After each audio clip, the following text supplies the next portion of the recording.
رحم اللہ من قرأ الفاتحہ بسم اللہ الرحمن الرحیم الحمد للہ رب العالمین الرحمن الرحیم مالک ایاک نعبد و ایاک نستعین صراط الذین انعمت علیہم غیر المغضوب علیہم ولا الضالین۔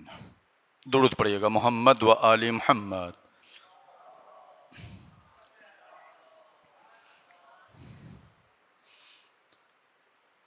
اعوذ باللہ من الشیطان اللعین الرجیم بسم اللہ الرحمن الرحیم حسبنا اللہ ونعم الوکیل نعم المولا ونعم النصیر افوض امری اللہ ان اللہ بصیر بالعباد والصلاة والسلام والتحیۃ والاکرام سیدنا ومولانا ومولا الثقلین جد الحسن والحسین بالقاسم محمد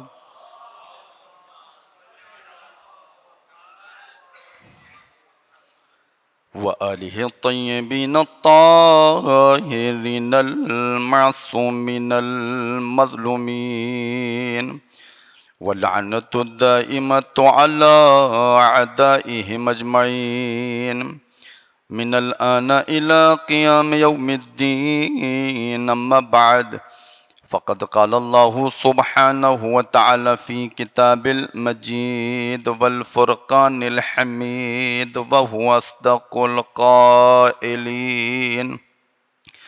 بسم اللہ الرحمن الرحیم قل لا اسألكم علیہ اجرا الا المودة فی القربى صلوات علی محمد و آل محمد۔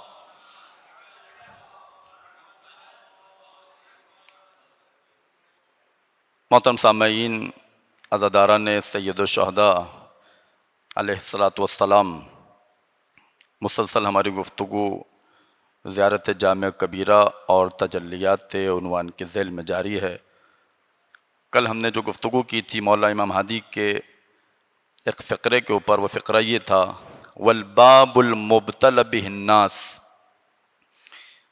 یعنی اہل بیت علیہم السلام آل محمد وہ دروازہ ہے، وہ باب ہے کہ جس دروازے کے ذریعے سے مختلف لوگوں کا امتحان لیا گیا۔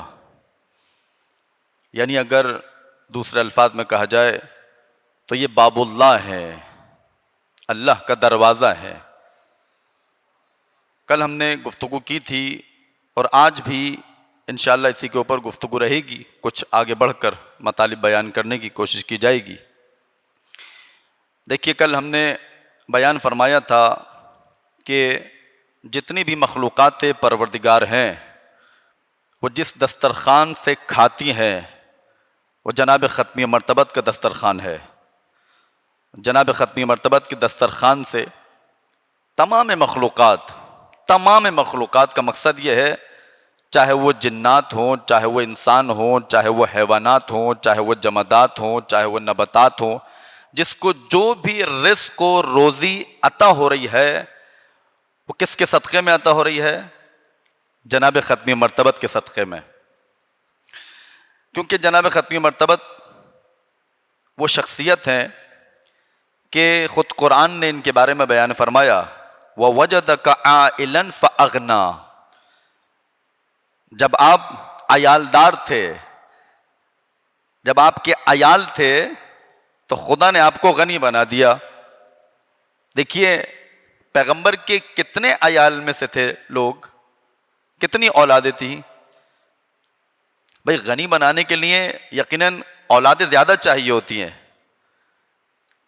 تبھی تو پروردگار غنی بنائے گا۔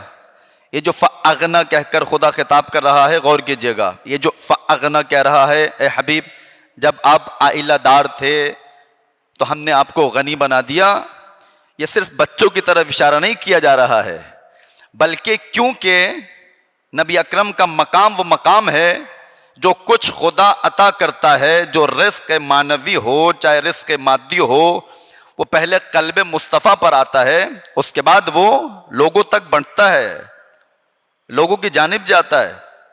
تو یہ اشارہ کیا جا رہا ہے کہ آپ غنی ہیں، تو ہم خدا کی نسبت سے بھی اپنے آپ کو دیکھیں، اور اہل بیت علیہ الصلوۃ والسلام کی نسبت سے بھی اگر اپنے آپ کو دیکھنا چاہیں تو ہم محتاج ہیں، یعنی ہمارے پاس وہ کمالات نہیں ہیں، وہ خصوصیات نہیں ہیں، وہ صفات نہیں ہیں جو خصوصیات پروردگار عالم نے ختمی مرتبت کو یا ان کے خاندان والوں کو عطا کی۔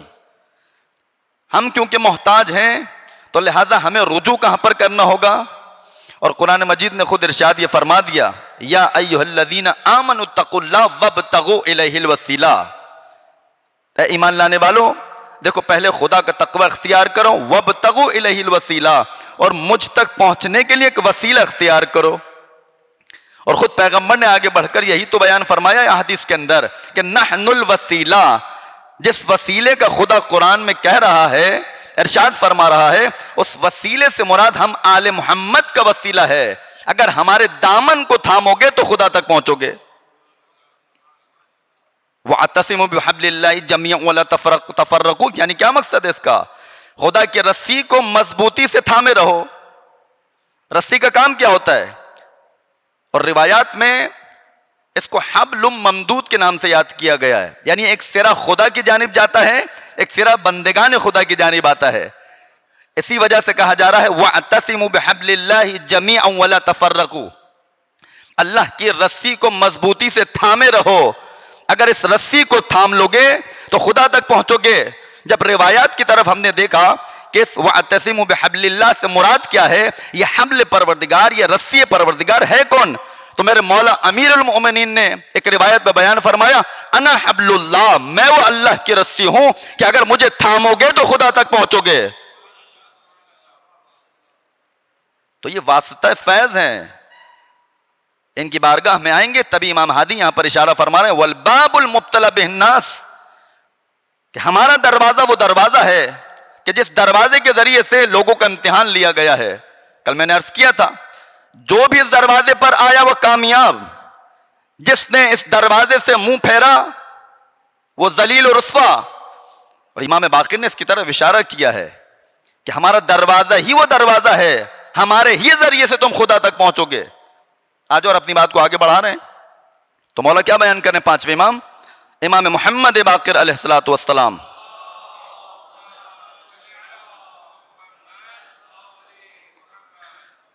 مولا فرماتے ہیں واقعاً اپنے مقام کو مولا بیان کرنا چاہ رہے ہیں، اسی زیارت جامعہ کے فقرے کی طرف مولا ارشاد فرما رہے ہیں۔ مولا فرماتے ہیں من دعا اللہ بنا افلح ومن دعا بغیرنا ہلک واستہلک۔ اگر اس ایک جملے کو آپ دیکھیے گا، توجہ کیجئے گا، مولا بیان کر رہے ہیں من دعا اللہ بنا افلح، جس نے خدا کو ہمارے ذریعے پکارا وہ فلاح پا گیا، وہ کامیاب ہو گیا، اور جس نے خدا کو ہمارے بغیر پکارا ہلاکا واستہلکا، وہ ہلاک بھی ہو گیا، نہ صرف خود ہلاک ہوگا بلکہ دوسروں کو بھی ہلاکت میں ڈال دے گا۔ بھائی اس ہلاکت کے لفظ سے آپ سے بہتر کون جانے گا؟ درود پڑھے محمد و آل محمد کی ذات پر۔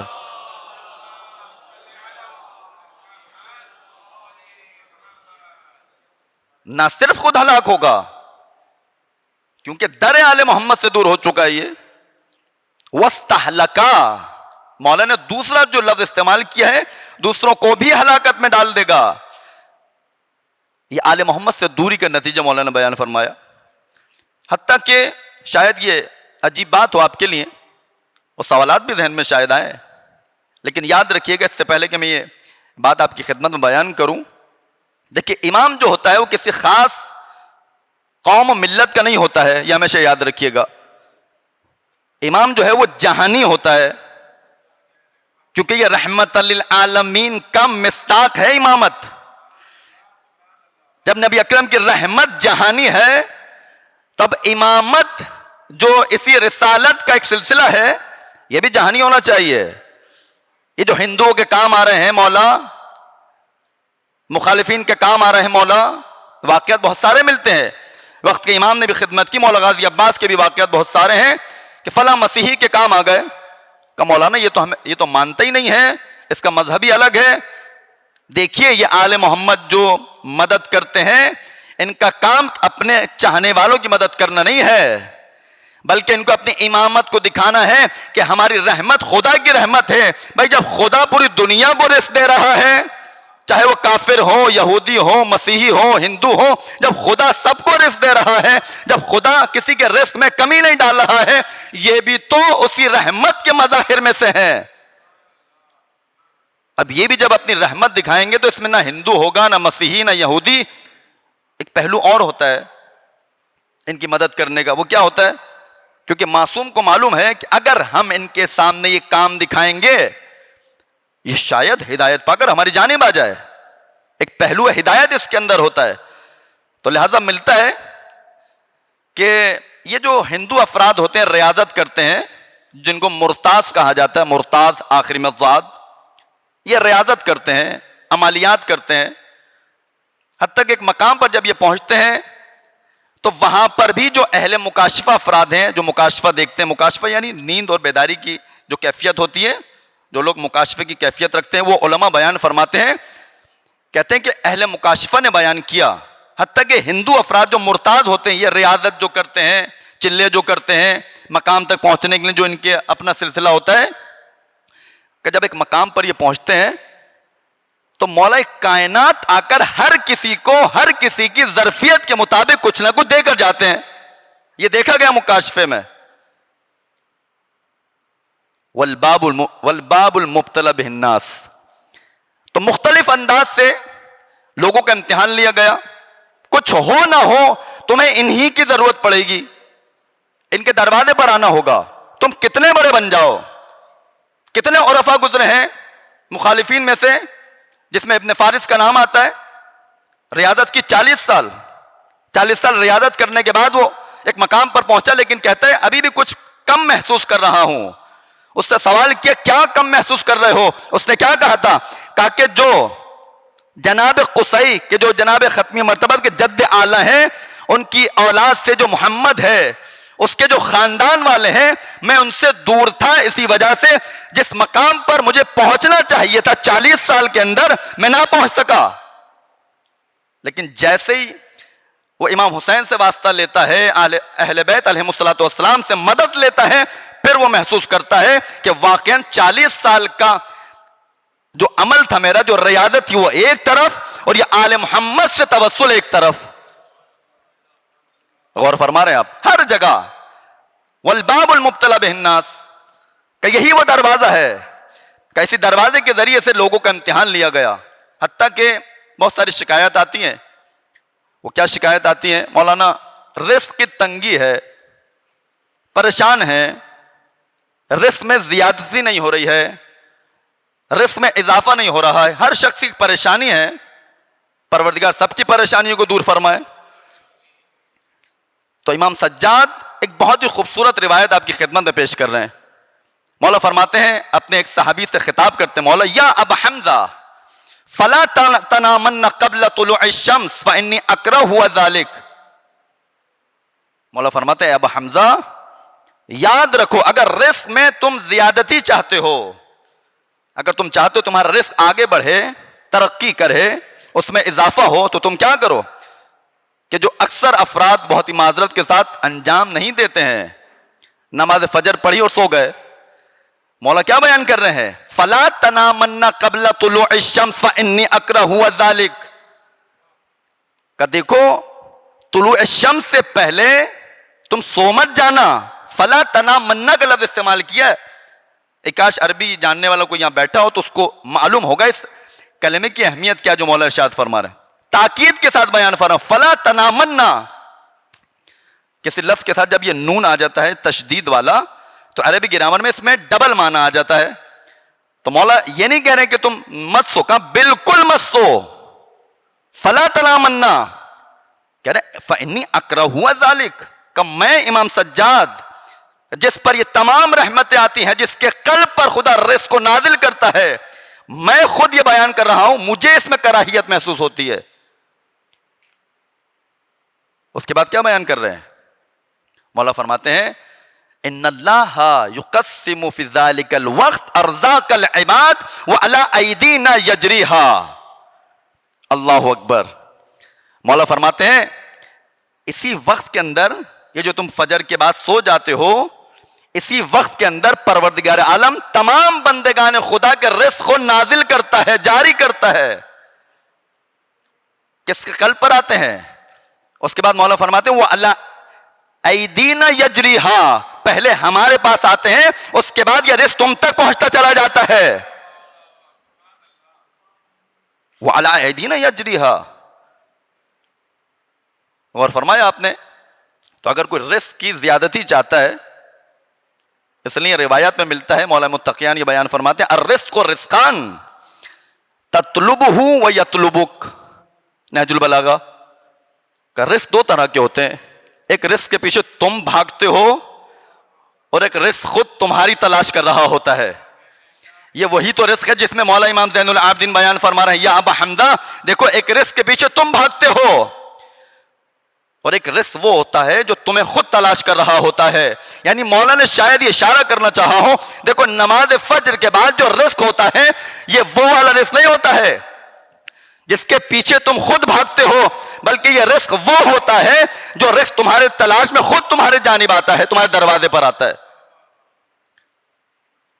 عزیزان گرامی، تو آل محمد ہر باب میں والباب المبتلا بہ الناس کا مصداق ہیں. کوئی بھی کمال ہو، کوئی بھی خصوصیت ہو، ہر خصوصیت کے اندر آل محمد کے دروازے پر آنا ہوگا. اور آج آپ کی خدمت میں دیکھیے اسی فقرے سے ایک میں موضوع نکال رہا ہوں. جب میں نے یہ کہا کہ ہر کمال میں آل محمد خدا کا دروازہ ہے، باب اللہ ہے، تو علم و حکمت میں بھی یہ آل محمد باب اللہ ہے. اگر کسی کو علم چاہیے، کسی کو حکمت چاہیے، اس کو بھی ان کے دروازے پر آنا ہوگا. کیونکہ میں نے کل اشارہ کیا تھا، آج اس کو میں آگے بڑھاؤں. ایک روایت میں ملتا ہے حضرت محمد مصطفیٰ صلی اللہ علیہ وآلہ وسلم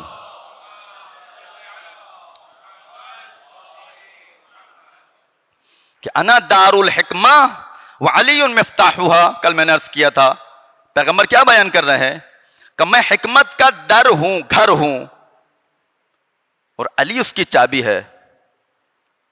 یعنی اگر حکمت کسی کو چاہیے تو کہاں پر آنا ہوگا؟ پہلے علی کے دروازے پر آنا ہوگا، آل محمد کے دروازے پر آنا ہوگا. اس کے بعد جو حکمت کا گھر ہے جسے نبی اکرم کہا جاتا ہے، محمد مصطفیٰ کہا جاتا ہے، اس کے بعد جو حکمت کے خزانے، اور خود اسی زیارت جامعہ میں اس کی طرف بھی اشارہ کیا گیا وَمَعَادِنِ حکمت اللہ. مولا آپ کی ذات وہ ذات ہے، آپ کا کمال وہ کمال ہے کہ پروردگار عالم نے آپ کو حکمت کا معدن بنایا ہے. حکمت کا معدن میں نے عرض کیا تھا ایک فقرے میں، معدن یعنی ایک ایسا خزانہ کہ جہاں پر ہر چیز، مثلا جو حقیقت ہر چیز کی، وہ اگر پائے گی تو اسے معدن کے اندر آپ کو نظر آئے گی، پائی جائے گی وہ چیز. تو یہاں پر کیا بیان کر رہے امام ہادی؟ وَمَعَادِنِ حکمت اللہ. ہم آل محمد بھی حکمت خدا کی معدن ہیں. حکمت خدا جو چاہتا ہے، جس کو چاہیے، جو طلب کرنا چاہتا ہے، اس کو ہمارے دروازے پر آنا ہوگا. وہ خزانہ حکمت ہمارے دروازے سے ملے گا. اب سوال یہ آتا ہے خود حکمت کیا ہے؟ حکمت کی تعریف کیا ہے؟ دیکھیے حکمت کہتے ہیں، حکمت کی بہت ساری تعریفیں بیان کی گئی. ایک وسیع مفہوم ہے حکمت کا. حکمت کے اندر تمام چیزیں آ جاتی ہیں. روایات میں، بعض روایات میں اشارہ ہوا حکمت سے مراد توحید پروردگار ہے. حکمت سے مراد معرفت امام ہے، ایسی معرفت کہ جو کاملاً تبعیت کے ساتھ ہو، اتباع کے ساتھ ہو، اس کو حکمت کہا جاتا ہے. اور حکمت کی جو تعریف کی گئی، کہتے ہیں کہ جہانی جو اسرار ہیں ان سے آگاہی کامل رکھنا یہ حکمت ہے. توجہ کیجئے گا، اگر ایک انسان کاملاً آگاہی رکھتا ہے جہان کے بارے میں، عالم کے بارے میں، تو کہتے ہیں یہ حکمت والا انسان ہے، حکیم انسان ہے. پر حکمت کی دو قسمیں کی گئیں، جو کلی طور پر جو قسمیں بیان کی جاتی ہیں حکمت کی وہ دو ہیں. ایک حکمت نظری ہے، کہ جس میں غور و فکر ہوتا ہے انسان کا، انسان تدبر کرتا ہے، انسان کی زیرکی کام آتی ہے. انسان جتنا تدبر کرتا جائے گا، جتنا غور و فکر کرتا چلا جائے گا، وہ نظری اعتبار سے حکیم تر بنتا چلا جائے گا. دوسری قسم جو ہے وہ حکمت عملی. حکمت عملی کیا ہوتی ہے؟ یعنی باطنی نور جو اس کے قلب میں موجود ہے، اس باطنی نور کے ذریعے سے وہ بلند مقامات تک پہنچ جاتا ہے. اس کو حکمت عملی کہا جاتا ہے. بہت غور سے سنیے گا، پھر میں مثالیں پیش کروں گا، پھر آپ خدمت میں آپ کی انشاءاللہ بات واضح ہو جائے گی. تو بس حکمت یعنی تمام اسرار سے آگاہی حاصل کرنا، اس کو حکمت کہا جاتا ہے. اسی وجہ سے قرآن نے جناب لقمان کو حکیم کہا ہے. کیا کہا ہے؟ حکیم. حتیٰ کہ میں نے عرض کیا حکمت کا ایک معنی کیا ہے؟ غور و فکر کرنا، تدبر کرنا، زیرکی دکھانا. یعنی انسان اپنے وجود میں اتنا غور و فکر رکھتا ہو کہ خدا کو خود کہنا پڑ جائے کہ لقمان اگر تمہیں پیغمبری دی جائے تو قبول کرو گے نہیں کرو گے؟ روایات میں ملتا ہے جناب لقمان سوئے ہوئے ہیں، ایک مرتبہ فرشتے کی آواز کو سنا. ایک آواز آئی، کہا کہ لقمان پروردگار تمہیں نبوت دینا چاہتا ہے، نبی بنانا چاہتا ہے. البتہ نبی تھے نہیں، نبی بنانا چاہتا ہے. تو یہاں پر دیکھیے کتنے زیرک آدمی تھے، کتنے ہوشیار، با فہم و فراست تدبر کرنے والے انسان تھے. جیسے اس آواز کو سنا، حکیمانہ جملہ اپنے وجود سے ظاہر کیا. جب یہ آواز کہا کہ اگر خدا اس نبوت کو اختیار کرنے میں مجھے اختیار دیتا ہے تو میں قبول نہیں کروں گا. توجہ کیجئے گا، اگر کہتا ہے خدا تمہیں قبول کرنی ہے تو میں اس لیے قبول کر لوں گا. توجہ کیجئے گا، میں اس لیے قبول کر لوں گا کیونکہ جب خدا کسی کو کوئی مقام دیتا ہے تو اس کو اس کی صلاحیت بھی دیتا ہے. یہ بات اتنی پسند آئی پروردگار عالم کو. اچھا، جناب داؤد سے دو روایتیں ملتی ہیں. جناب داؤد سے 10 سال بعد یہ دنیا میں آئے یا کئی سال پہلے دنیا میں آ چکے تھے. 2-3 روایتیں ملتی ہیں جناب لقمان حکیم کے لیے. جب انہوں نے جواب دیا تو جناب داؤد نے کہا طوبی لک یا لقمان قد اعطیت الحکمہ. لقمان تمہیں خوشخبری ہو، تمہیں بشارت ہو، تم بہت خوش قسمت آدمی ہو، تمہیں پروردگار عالم نے حکمت سے نواز دیا ہے. کیونکہ جو بات کہی تھی خدا کو اتنی پسند آئی، خدا نے ان کو حکیم بنا دیا. ایسا حکیم بنایا کہ پورا سورہ لقمان قرآن میں نازل کر دیا. پورا سورہ لقمان آپ دیکھیں، اور جو نصیحتیں موجود ہیں تو حکمت کی بڑی اہمیت ہے. حکمت کے بارے میں خود میرے مولا امیر المؤمنین علی ابن ابی طالب علیہ السلام نے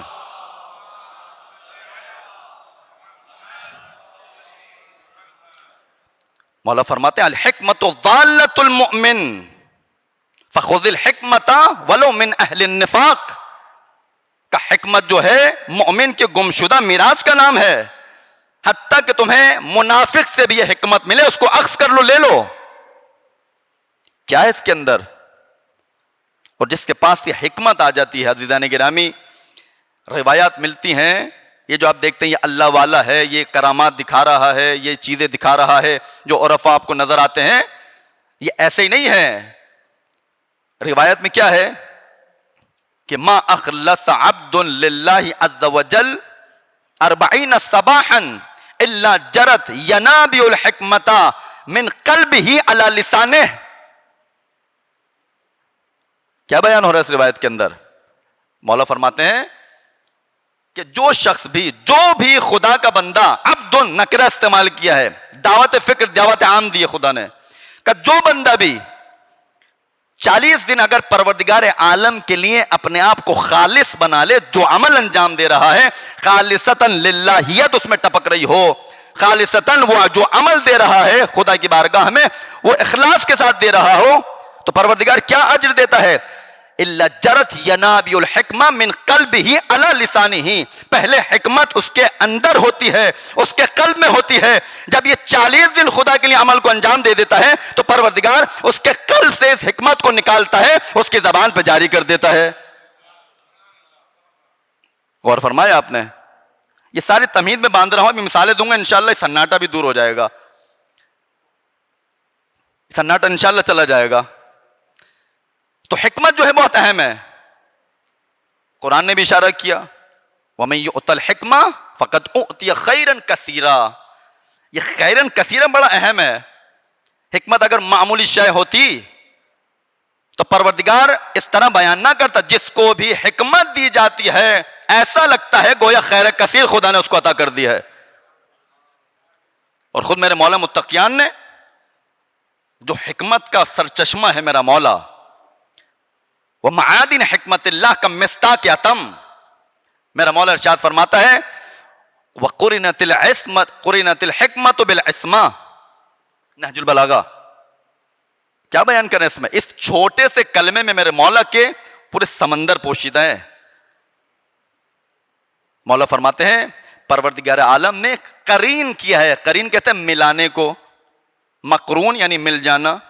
فرما رہے مولا وَقُرِنَتِ الْحِكْمَةُ بِالْعِصْمَةِ، کہ پروردگار عالم نے حکمت کو عصمت کے ساتھ ملا دیا ہے۔ عصمت کا معنی صرف 14 معصومین والا نہیں ہے، وہ الگ معصوم ہے۔ عصمت یعنی جو شخص بھی اپنے آپ کو گناہوں سے دور رکھے گا معصوم ہے اپنے اس عمل کے اندر۔ یہ غور سے سنیے گا، اپنے اس عمل کے اندر، کل کو کوئی اعتراض نہ کرے مولانا آپ نے تو ان سے ملا دیا، نہیں، اپنے اس عمل کے اندر وہ معصوم ہو جائے گا۔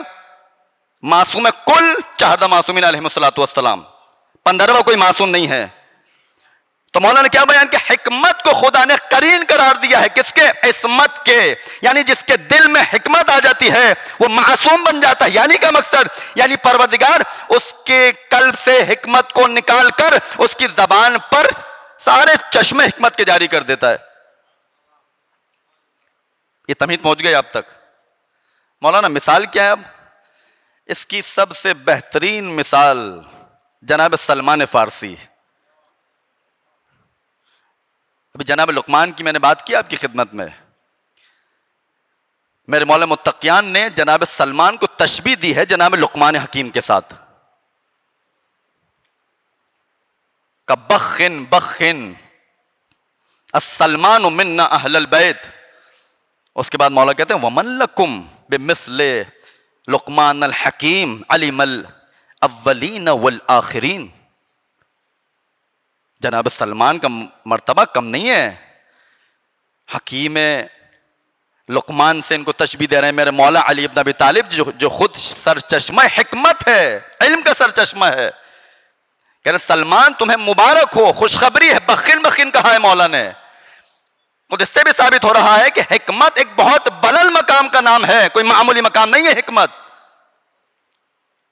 کا۔ تمہیں معلوم ہے سلمان تھے عجمی، لیکن فکر و تدبر میں اپنے آپ کو اتنا آگے کیا ہوا تھا، ایسے نہیں کہا جاتا لو علم ابو ذر ما فی قلب سلمان لقتلہ۔ اگر ابو ذر جان لیتے کہ سلمان کے دل میں کیا ہے تو ان کو قتل کر دیتے۔ کون؟ یہ بھی ترجمہ غلط کیا جاتا ہے۔ ابو ذر کے دشمن تھے سلمان کے؟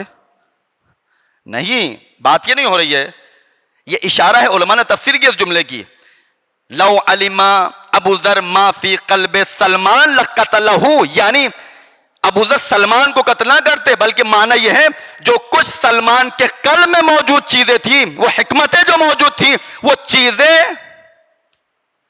ابو ذر کو مار دیتی۔ غور فرمایا آپ نے؟ تو مولا کیا کہہ رہے ہیں کہ سلمان جو ہے وہ جناب لقمان حکیم کی طرح ہے۔ لقمان حکیم کی میں نے ابھی آپ کی خدمت میں تعریف کی، باتیں بتائیں، غور و فکر کرنے والے، تدبر کرنے والے، ایک عجب مقام تھا۔ خود جناب داؤد نے ان کو خطاب کیا، قد اعطیت الحکمہ یا لقمان، لقمان آپ کو خدا نے حکمت سے نواز دیا ہے۔ عزیزان گرامی، سلمان کا مقام اگر آپ کو جاننا ہے تو سلمان کا مقام اس بات سے ظاہر ہو جائے گا کہ خود میرے مولا متقیان سلمان کو مدائن کا گورنر بنا کر بھیج رہے ہیں۔ جو خود حکمت کا پیکر، وہ جب کسی کو گویا حکیم بنا کر مدائن کی جانب گورنر بنا کر بھیج رہے ہیں، اس کا مقصد سلمان کے اندر کچھ ہے جناب سلمان جب گئے ہیں، اب عجیب گورنر ہے، گورنر تو ذہنوں میں جو آپ کے اور میرے ہے وہ کیا ہے، گاڑی میں آئے گا، ویگو میں، ہیلکس میں، اور گارڈ پیچھے ہوں گے، بہت سارے گارڈ اتریں گے، اور ایک عجیب پروٹوکول کے ساتھ، جو دنیاوی مادیات ہیں جو آپ دیکھتے رہتے ہیں، پروٹوکول. اب جو مدائن والے تھے ان کو خبر پہنچ چکی تھی کہ بھائی علی بن ابی طالب نے گورنر کو بھیجا ہے. جس کے دل میں حکمت ہوتی ہے اس کی زبان میں اثر دیکھیے گا کتنا ہے. سلمان آئے، مدائن میں داخل ہو، سب کھڑے انتظار میں استقبال کے لیے. سلمان خچر پر بیٹھے ہوئے وارد ہوئے. لوگوں نے دیکھا یہ کون ہے، اسی کے پاس گئے، کہا کہ تم نے فلاں فلاں جگہ سے کسی کو آتے ہوئے دیکھا ہے؟ کہا کس کو؟ کہا علی نے اپنا گورنر بھیجا ہے. کہا میں ہی تو علی کا گورنر ہوں، یہ علی کا گورنر ہے. کہا اچھا کیا مسئلہ ہے تمہارا؟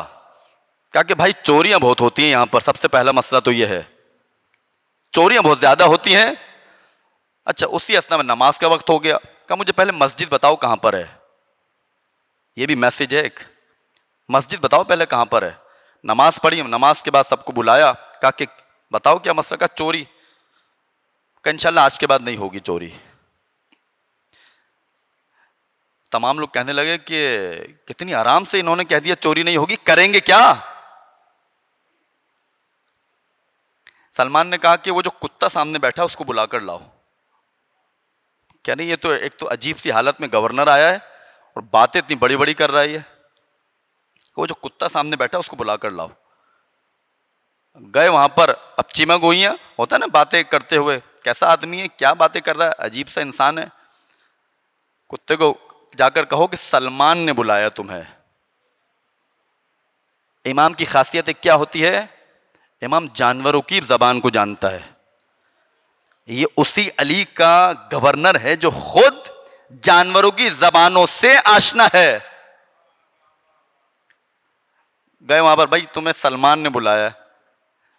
جیسے کہا کتے سارے آ گئے، جو بڑے بڑے کتے تھے ان کو جمع کیا. کہا کہ جتنے بھی کتے ہیں نا یہاں کے مدائن کے، سب کو جمع کرو اور ان سے کہو کہ آج کے بعد چوری نہیں ہونی چاہیے. اور لوگوں سے کہا تم چلے جاؤ گھروں کو، اور دکانیں بند مت کرنا. اس دور میں شاید شٹر بھی موجود ہو، شٹر بند مت کرنا، ایسے ہی چلے جانا. پھر اور باتیں کرنے لگے کہ چوریاں ویسے ہی ہو رہی ہیں اور یہ کہہ رہے ہیں کہ شٹر بند مت کرنا، ایسے ہی دکانوں کو چھوڑ کے چلے جانا. اچھا بھائی، سلمان نے کہا، چھوڑ کے چلے گئے. اب جب صبح ہوئی ہے، اب چور خوشحال ہو گئے، بھائی واہ آج تو بالکل کھلا کھاتا ہے، سارا جو لینا چاہیں گے لے لیں گے. اب جب صبح ہوئی ہے، دیکھا کہ وہ بھی زخمی ہے، وہ بھی زخمی ہے، وہ بھی زخمی ہے، وہ بھی زخمی ہے. ہر ایک شخص جو وہ زخمی حالت میں دیکھا گیا. سلمان نے کہا بھائی جو زخمی ہے ان کو پکڑ لو، یہی چور ہیں. توجہ کیا آپ نے؟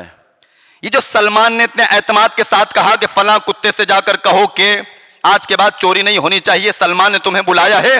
عزیزان گرامی، یہ وہی کہہ سکتا ہے جس کے قلب پر خدا نے حکمت کو جاری کیا ہو.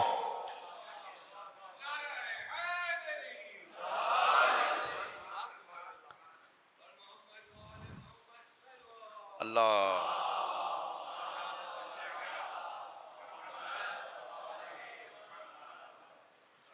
حکمت جب انسان کے قلب میں آ جاتی ہے، لیکن یہ کب آتی ہے؟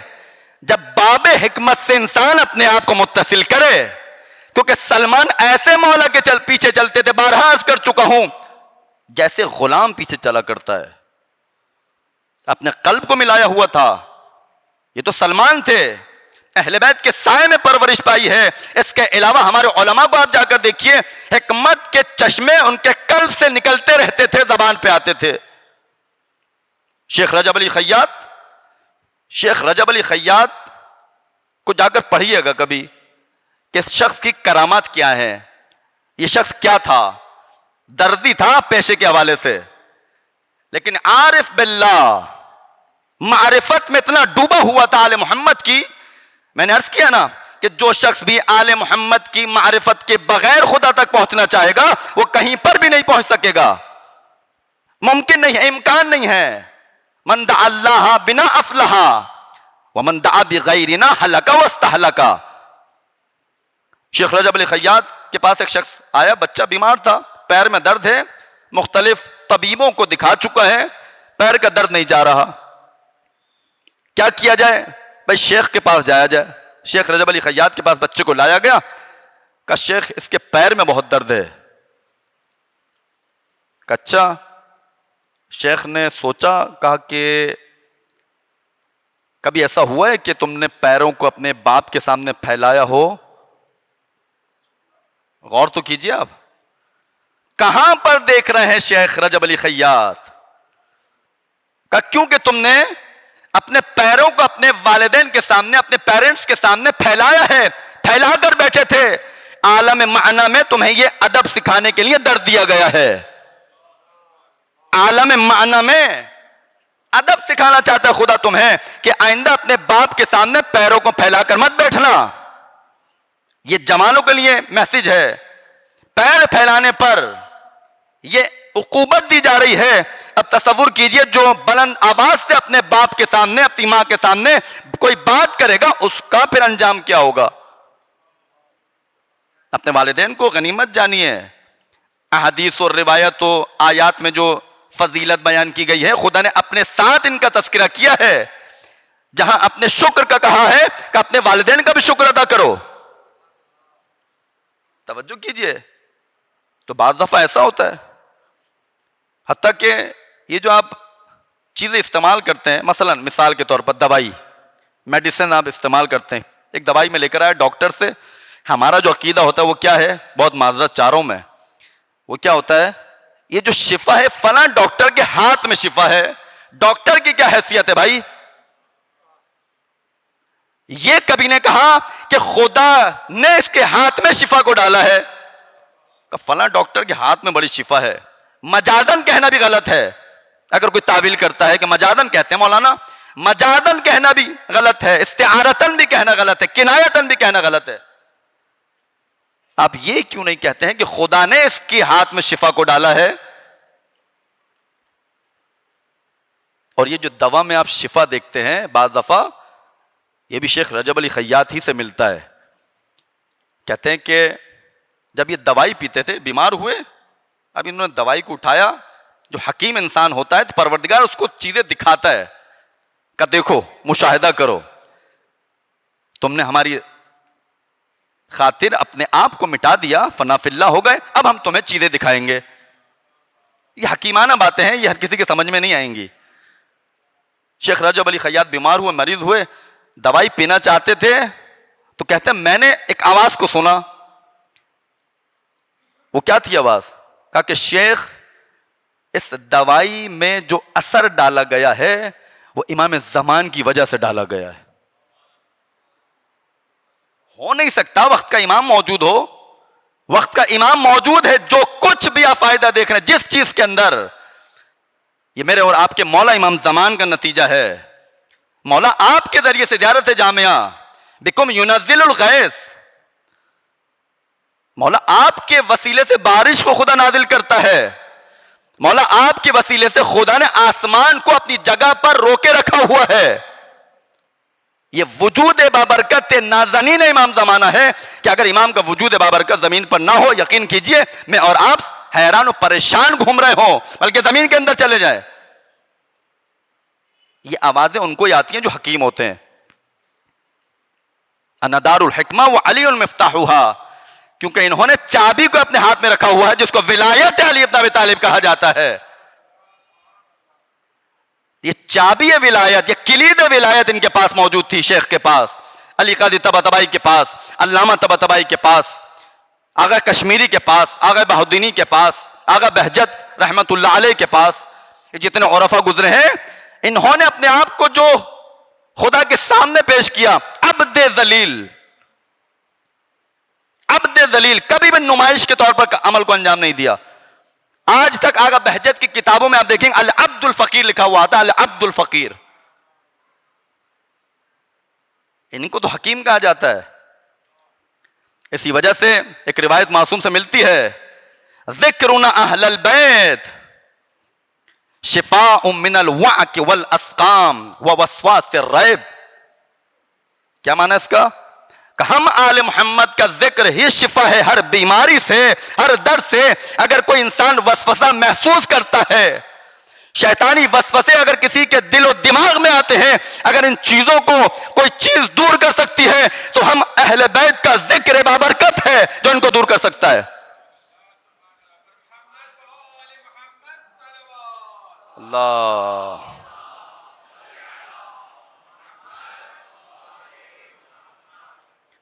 ذکرنا اہل البیت شفاء من الوعک والاسقام۔ بخار جو آپ کو آتا ہے یہ اگر دور ہوگا تو ذکر آل محمد سے دور ہوگا۔ وسواس اگر آتے ہیں، میں وسوسہ کرتا ہوں مولانا، بہت وسوسہ ہوتا ہے۔ وضو جو کرتا ہے انسان ایک گھنٹے تک کونی کو رگڑتا رہتا ہے، دیکھا ہوگا آپ نے بعض افراد۔ معذرت چاہتا ہوں، مجھے نہیں معلوم کون یہ کرتا ہے، برا مت مانیے گا، ایک بات کر رہا ہوں میں۔ اگر کوئی چاہتا ہے اس کے ساتھ مسئلہ ہے، کیا کرے؟ کہتے ہیں وسوسے کو اگر دور کرنا ہے، اسی وجہ سے میں نے کیا عرض کیا، ذکرنا اہل البیت شفاء من الوعک والاسقام، کہ کثرت سے محمد والے محمد پر درود پڑھنا شروع کر دے۔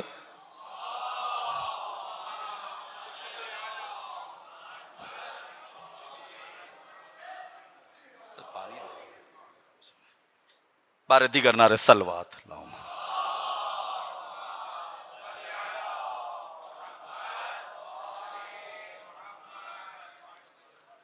ذکر اہل بیت ہی وہ کرشمہ ہے ہر چیز کو دور کرنے کا، بیماری ہو، بخار ہو۔ عزیزان گرامی، تو یہ حکمت بہت اہم چیز ہے، اسی وجہ سے زیارت جامعہ میں اہل بیت آپ معادن حکمت اللہ ہیں، اللہ کی حکمت کے معدن اگر ہیں تو وہ آپ ہیں۔ عزیزان گرامی،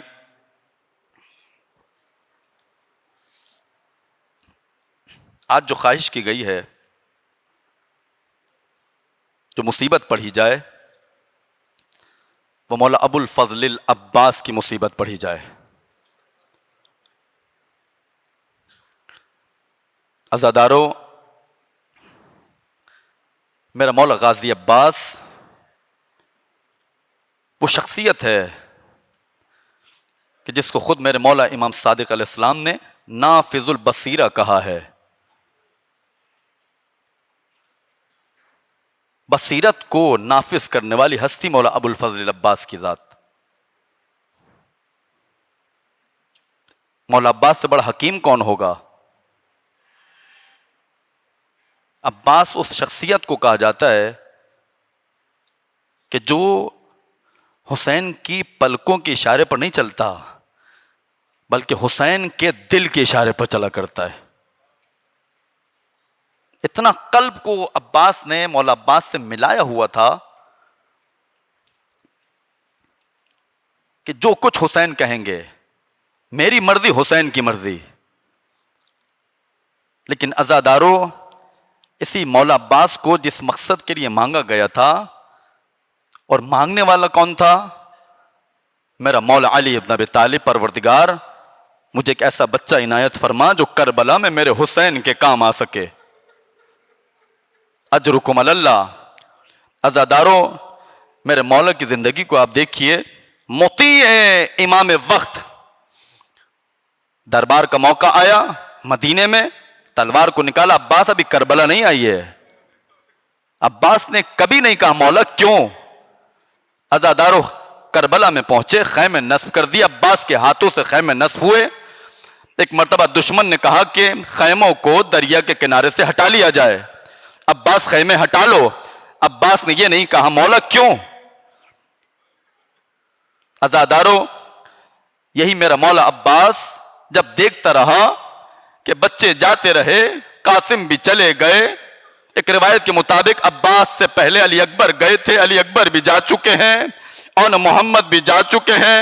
ایک مرتبہ ذرا تصور کیجئے، جن کو خود عباس نے اپنے ہاتھوں سے جنگ کرنا سکھائی ہو، تلوار پکڑنا سکھائی ہو، جب میرا مولا عباس یہ دیکھ رہا ہوگا کہ میرے ہاتھ کے سکھائے ہوئے مقتل میں جا رہے ہیں لیکن میں ابھی کھڑا ہوا ہوں، لیکن عباس جانتے ہیں جب تک اذن حسین نہ آئے گا عباس اپنی جگہ سے حرکت نہیں کر سکتا ہے۔ مطیع کامل ہے عباس اپنے مولا کے حکم کے اوپر۔ اجرکم علی اللہ۔ عزادار، ایک موقع وہ آیا، میرا مولا عباس مولا حسین کی خدمت میں آیا اور سر کو جھکا کر، روایت کے جملے یہ ہیں، ایک مرتبہ یہ جملہ اپنی زبان سے ارشاد فرماتے ہیں، اے مولا حسین، لقد ضاقت صدری، مولا اب عباس کا سینہ گھٹ رہا ہے، مولا مجھے مقتل میں جانا ہے، مجھے مقتل کی اجازت دے دیجئے۔ عزادارو ایک عجیب جملہ میرے مولا حسین نے اپنی زبان سے ارشاد فرمایا، اے عباس، تم تو میری فوج کے سپہ سالار ہو، میری فوج کے علم بردار ہو۔ ایک مرتبہ میرے مولا نے ہاتھوں کو جوڑا اور میرے مولا عباس یہ کہتے ہیں، روایت کے جملے یہ ہیں، نظر یمیناً و شمالا، عباس نے ایک مرتبہ دائیں جانب دیکھا، ایک مرتبہ بائیں جانب دیکھا، دیکھ کر کہتے ہیں، اے میرے مولا، اے مولا حسین، وہ لشکر ہی کہاں ہے جس کا عباس علمدار تھا۔ اجرکم اللہ، اجرکم اللہ۔ عزادارو ایک مرتبہ میرا مولا حسین کہتا ہے، عباس اگر تم جانا چاہتے ہو، دیکھو سکینہ در خیمہ پر کھڑی ہے، اس کے ہاتھ میں مشک ہے، سکینہ کو پانی چاہیے، تم جاؤ مشک سکینہ کو لو اور سکینہ کے لیے پانی لے کر آنا ہے۔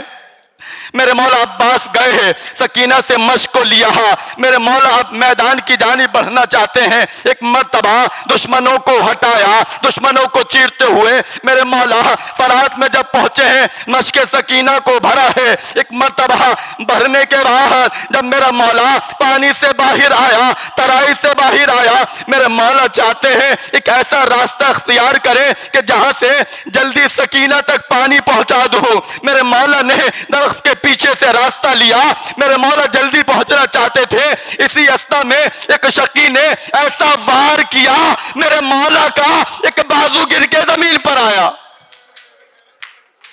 اجرکم اللہ۔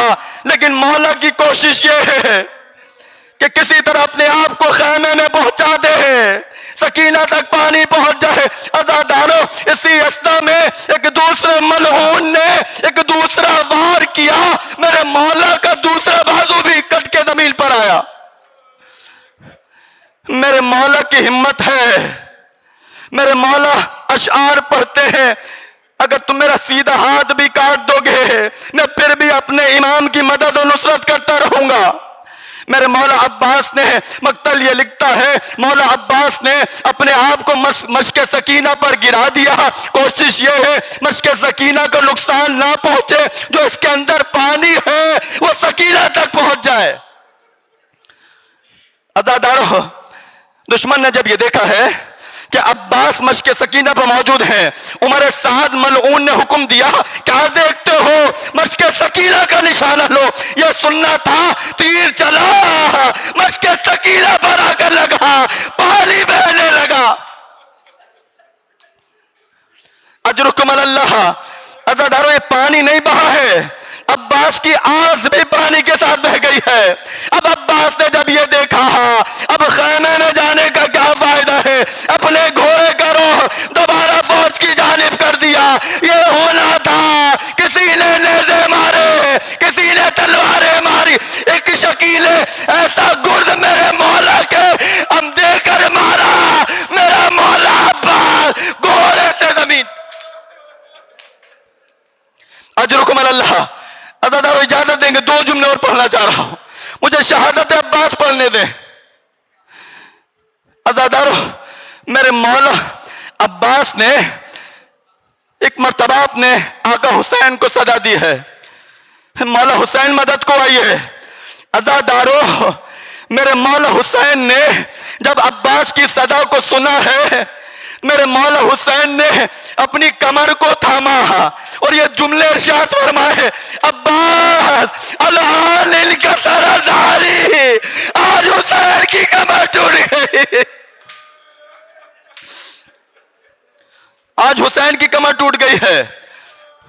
عزادارو بینائی اس وقت جا چکی ہے جب علی اکبر زمین پر آئے تھے، کمر اس وقت ٹوٹی ہے جب عباس زمین پر آئے ہیں۔ ایک مرتبہ میرا مولا حسین عباس کے پاس پہنچا، ابھی رمق باقی تھی، ایک مرتبہ مقتل کہتا ہے مولا حسین نے عباس کے سر کو لیا، اپنے زانو پر رکھا، عباس نے ہٹا لیا، پھر مولا نے عباس کے سر کو اٹھایا، اپنے زانو پر رکھا، پھر مولا عباس نے ہٹا لیا۔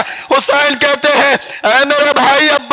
عباس میں تمہارے سر کو اپنے زانوں پہ رکھ رہا ہوں، تم ہٹاتے جاتے ہو۔ عباس کہتے ہیں اے مولا ابھی آپ میرے سر کو اپنے زانوں پر رکھ رہے ہیں، لیکن جب عصر عاشور آئے گا، آپ جب گھوڑے سے زمین پر آئیں گے، آپ کو کوئی اٹھانے والا نہیں۔ اجرکم اللہ۔ عزادارو، میرے مولا نے کہا عباس میری ایک خواہش ہے۔ کہا آقا فرمائیے ہے۔ کہا کہ عباس پوری زندگی آقا کہہ کر خطاب کیا ہے، آج حسین کی خواہش ہے، مجھے بھائی کہہ دو۔ مولا عباس کہتے ہیں اے مولا عباس کی بھی کچھ خواہشیں ہیں، کہ عباس بیان کرو۔ عباس کہتے ہیں اے مولا حسین میرے لاشے کو خیمے میں نہ لے کر جائیے گا، یہ جو بین الحرمین آپ دیکھ رہے ہیں اس کی وجہ کیا ہے؟ عباس کہتے ہیں مولا اگر آپ میرے لاشے کو سکینہ کے سامنے لے کر جائیں گے، سکینہ سے عباس شرمندہ ہے، پانی نہ لا سکا۔ اجرکم اللہ۔ عزادارو، میرے مولا عباس کہتے ہیں مولا دوسری خواہش یہ ہے، میرے ایک آنکھ میں تیر لگا ہوا ہے، ایک آنکھ میں خون موجود ہے، مولا اگر عباس کے ہاتھ ہوتے تو آپ کو عباس زحمت نہ دیتا، میری آنکھ سے تیر کو نکال لیجئے، میری آنکھ سے خون کو صاف کر دیجئے، عباس آپ کی زیارت کرنا چاہتا ہے۔ میرے مولا حسین نے ایک مرتبہ عباس کی وصیت کے مطابق عباس کے لاشے کو وہیں پر چھوڑا، ایک مرتبہ علم عباس کو تھاما، اب خیمے کی جانب بڑھ رہے ہیں، ایک مرتبہ سکینہ انتظار کر رہی ہے، بچوں کو جمع کیا ہوا ہے، میرا چچا عباس پانی لینے گیا ہے، انتظار کر رہی ہے، ایک مرتبہ علم جب نزدیک آیا کیا دیکھا؟ سکینہ کہتی ہے بچوں بچوں آؤ، میرا چچا پانی لا رہا ہے۔ علم جب نزدیک آیا کیا دیکھا؟ علم تو آ گیا، علم دار نہ آیا۔ سکینہ کہتی ہے اے بچوں پیالوں کو پھینک دو، میرا چچا دریا۔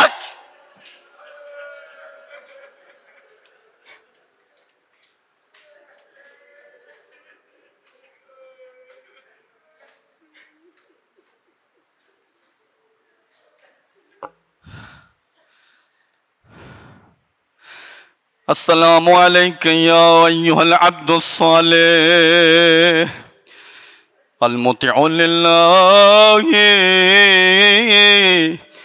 ورسولہ وامیر المؤمنین والحسن والحسین صلی اللہ علیہ یا ابا الفضل العباس، صلی اللہ علیہ یا ابا الفضل